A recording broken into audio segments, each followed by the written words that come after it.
What is up, everybody? Welcome back to the channel. Welcome to a very, very, very cold Tennessee. It is freaking freezing because you couldn't see my breath. But guys, here's the crux of the story. Through all the good, finer points of the Fox body, it has one very large flaw, and we're going to talk about that flaw today. And yeah, that's what we're going to do. But we're going to head out to the shop for illustration purposes. Let's go. Alright, so as we back out of the garage here, yes, I know the little check oil light is on, the oil is full.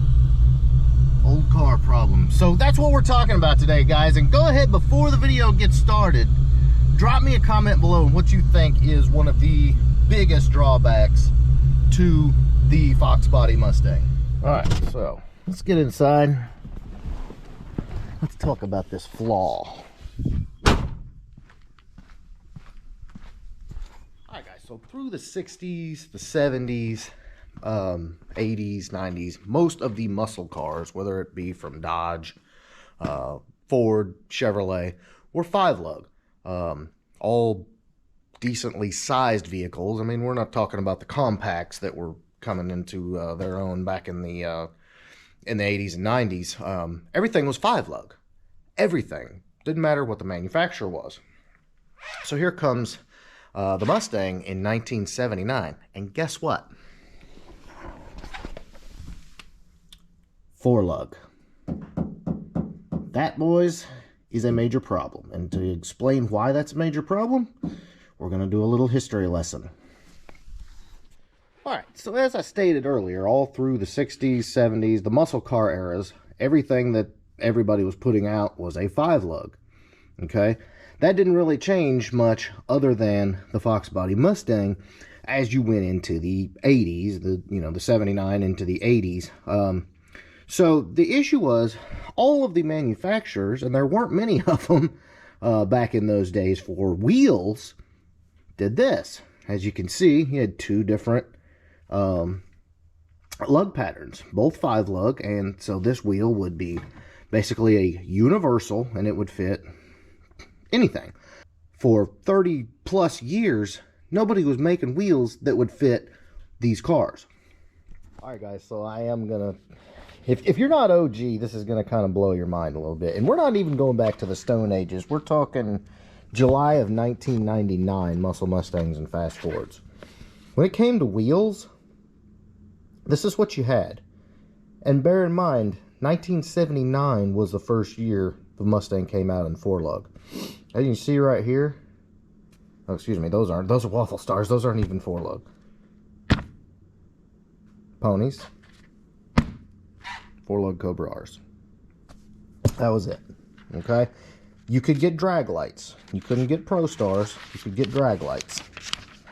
You'd have ads like this. Again, basically the same stuff. Cobra R's, chrome ponies. That was it. Now, there was, and this is going to blow your mind again. You're probably going right now to pull out your old magazines. There were these ads. And these wheels are gold. The ZS and the ZR6 especially, if you can find them. The Snipers also were popular. But you could get the 4 or 5-lug in the 16 or the 17. And I'm not exactly sure when these wheels were released, but a lot of people call those the Impala SS wheels because they look identical. But those look phenomenal. I had a set back in the day. And the ZS look phenomenal on a Fox. And again, you could get them in a 17x8. Actually a 9.5, which was groundbreaking back then. Like, you know, it was hard to be able to put a wheel that big on a Fox body Mustang. But other than what I just showed you, and, well, drag lights, you had no options as far as wheels go. Now here's the deal. Is wheels a big deal for a car? You bet your ass they are. That's one of the best mods you could do to totally change the look of your car. So that was a big freaking deal. Not being able to buy a wheel that you wanted because they don't freaking make it is an issue.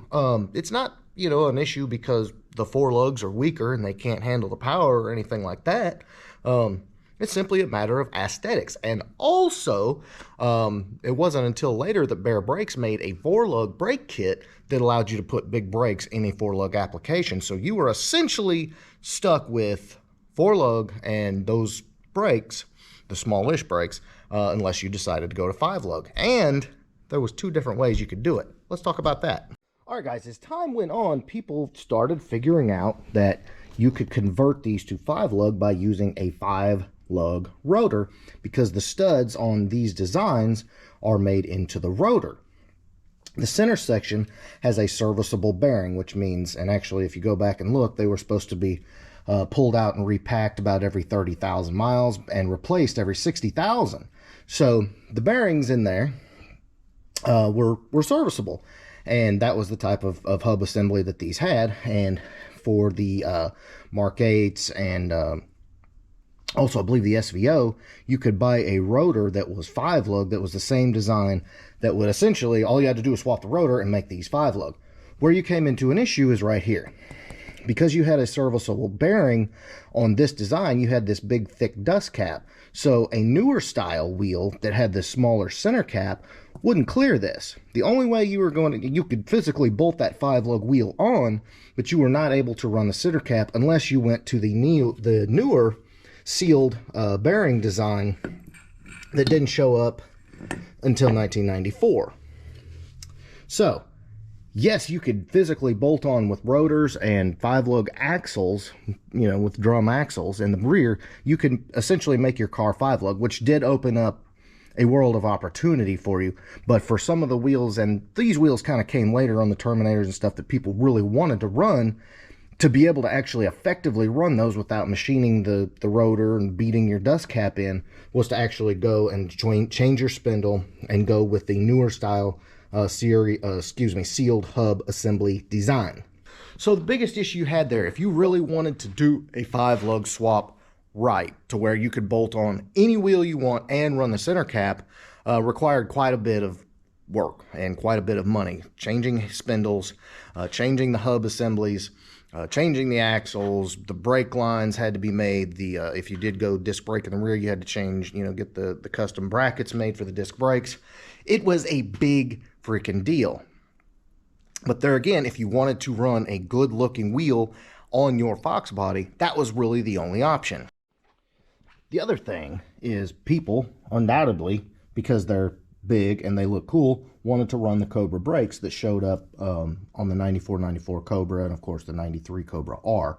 And there again, the only way you were going to run this brake, which was actually, you know, pretty plentiful and could be done fairly cheaply, was to swap over to the other style design, which again was costly. And at that time, there wasn't a lot of options as far as making it a fairly simple affair. It was somewhat complicated. Not a lot of people had done it.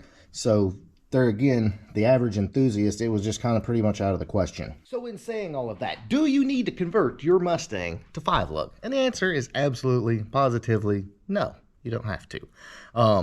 The reason, one of those main reasons, is the good folks at LMR have made it a science of bringing out badass wheels in a 4-lug design.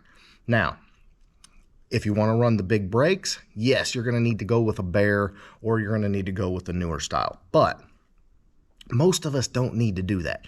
Unless you're making a whole bunch of power, road racing, something like that, it really isn't necessary. You can upgrade to like a hawk pad, you can go with a braided line, and your brakes will be adequate for most of us. So that affords you the opportunity to save a buttload of money on and work on the swap, but also have a nice wheel selection. So with that being said, I'm going to give you my top 5 favorite 4-lug wheels.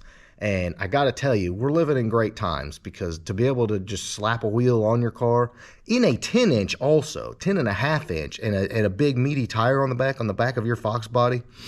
Back in the day when I was cutting my teeth on these cars, it was absolutely unheard of. All right, guys, so number 5 on my list of the best 4-lug wheels is the Saleen SC replicas. They're kind of a replica of these Saleen stern wheels throughout the late 80s, early 90s, and They're an extremely clean design. Everybody wanted them back in the day, and of course they only came in Salines, and they were, you know, a very expensive wheel to get, and they were, you know, basically impossible to find. And then these wheels dropped, and I got to tell you, they are by far one of the best looking wheel on a Fox body that you can just bolt right on in a 4-lug. Number 5, Saline SC reps. All right, guys, number 4 on the best 4-lug wheel is, of course, the SVE 0304 Cobra Wheel. These are basically made famous from the 0304 Cobras, and it's an extremely clean design. It's got enough of a concave to give it a nice depth to it as well, and LMR offers them in an 8 and a 9 inch, so you can put like a 275/40 on the back and a 255/40 on the front, get a really meaty stance. And again, it's just a really clean wheel. There's nothing these wheels look bad on, seriously. Like, I would put these wheels literally on anything. Doesn't matter. Even the new edges, the Foxes. I mean, they're an extremely clean design, and you cannot go wrong with these. And they've got them in different finishes as well, whether you do chrome or black or kind of the brush finish like they looked like on the Terminators themselves. Win-win for me. That was number 4. Guys, moving down to number 3 is, and they actually just came out last year, the SVE, the hot mesh wheels, as I like to call them, or the mesh wheels. These wheels are also Saline-esque from the 80s, mostly the 80s. And because retro is so hot right now, like, retro is it, guys. I'm just going to go ahead and tell you, everybody's down for that look. Whether it's from the GT40 tubular intakes to the old school Saline style wheels, the plaid style fabric on the seats, the halo headrest, like, old school is cool, and these wheels make it absolutely perfect. They come in the gold, white, and black, or you can just, you know, have them painted or powder coated to match, whatever. But that is number 3. I put them on Project 4 to 8, and I was blown away. I freaking love how them things look. All right, guys, getting down to number 2 is the 10th anniversary replicas. Those wheels were a far departure when they came out on the 10th anniversary Terminators from a lot of what you had seen on Mustangs. And they gave it somewhat of a European almost look, flare-ish. And again, it was something you didn't see a lot on Mustangs, and instantly people were like dying to get these wheels. And when they dropped with the deep lip in the back, oh my freaking God, yes. My good man, my buddy Brutal, has them on the Retro Fox, or at least he had them on there. And with the lip on the back and a 275/40, like, it is jaw-dropping. And I'm going to own it. I need to just buy a car, just put them on. I love them that much. Number 2, 10th anniversary reps. All right, so drum roll, please. Number 1, my favorite 4-lug wheel is none other than the SVE 17-inch pony. Doesn't matter. I'm kind of partial to chrome, but it's one of those where you put it on different applications. Maybe a silver would look better, or a chrome, or black. I don't know. I've never seen anybody do them in black. All black. But yes, guys, my 92 in its older form before, you know, we did the 5-lug of the swap, I still to this day want another set of the 17-inch chrome pony R's. The staggered, the 10s in the rear, 8s or 9s up front, 275 or 315s in the back with a 255/40 up front. Just for me, and again, this is just my list, the 17-inch ponies are it. It's the classic design that came out in 1991 that everybody had to have. And of course, you know, just larger, more meatier, more beefier, and, you know, you could put a big tire on it. That for me is it. It's somewhat true to a stock look, but at the same time gives it that fat, you know, more modern, meaty look. And in my opinion, they are it. Period. End of story. They are my number 1, no equivocations. All right, guys, so that is pretty much going to wrap this one up. I hope you enjoyed this. I love just kind of getting back and talking about the old school stuff. the old Fox body stuff. That's, you know, where I started at in this game, and that's why I started all of this. So I love it, absolutely love it, and I gotta say, it's really awesome. All the new innovative parts and wheels and all the other resto stuff is a godsend, guys. We wouldn't be able to do the stuff that we all do on the weekends and at these shows and stuff, restoring these cars and making them look amazing, and you know, fixing all the little things that were broken, if we didn't have sources like LMR continuing to innovate and bring us these products. So for that, I got to tip my hat to those guys. And also, you guys, again, drop me a comment below. What's your top 5? And we will catch you in the next one.